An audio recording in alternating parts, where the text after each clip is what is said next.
The Kiso Valley in Nagano Prefecture is home to one of the most picturesque sections of the Nakasendo Road, the ancient highway that has connected Tokyo and Kyoto for 300 years. Each section began and ended at villages known as post towns. One of them was this village, Tsumago-juku, where 300 years ago its status as one of the 69 post towns along the Nakasendo Road made it a cosmopolitan town with a thriving economy. That lasted until the construction of the Chuo train line in the early 1900s, when they bypassed it and left Tsumago-juku to fall into poverty and disrepair. Then in 1968, a significant restoration of the village began, and today it's one of the best preserved Edo-style villages in the country, attracting visitors from all over the world every year who are hiking the Nakasendo Trail.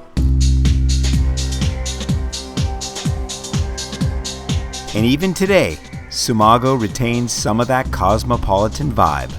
I guess this is a shop for the hip clubbers here in Tsumago. Now that's what I'm talking about. If it weren't closed, I may be walking out of here with a paisley suit. Some pretty cool stuff there. Because of a slight uphill grade on this section of the Nakasendo Way, most hikers choose to end their walk here.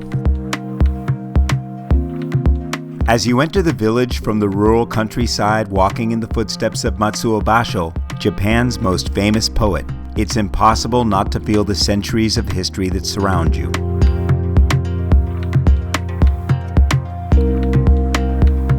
With a slower, more relaxed vibe, it's a very different atmosphere than its sister village of Magomo-juku, where we began our hike. At least on this day it felt that way. Though not much remains of the castle that once stood here, Tsumago was the site of a famous feudal battle in 1585, and there are opportunities here to learn about Japan's past.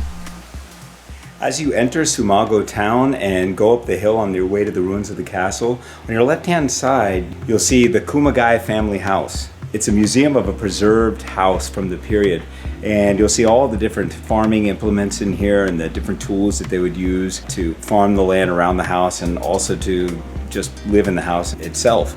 It's a really cool exhibition here.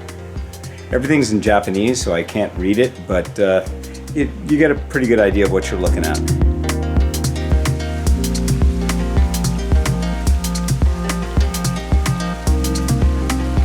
It took us about 5 hours to walk here, so we weren't exactly revved up and ready when we hit town. But it's a nice place to spend time exploring the historical sites, and there are plenty of shops to find refreshments and food, which we did.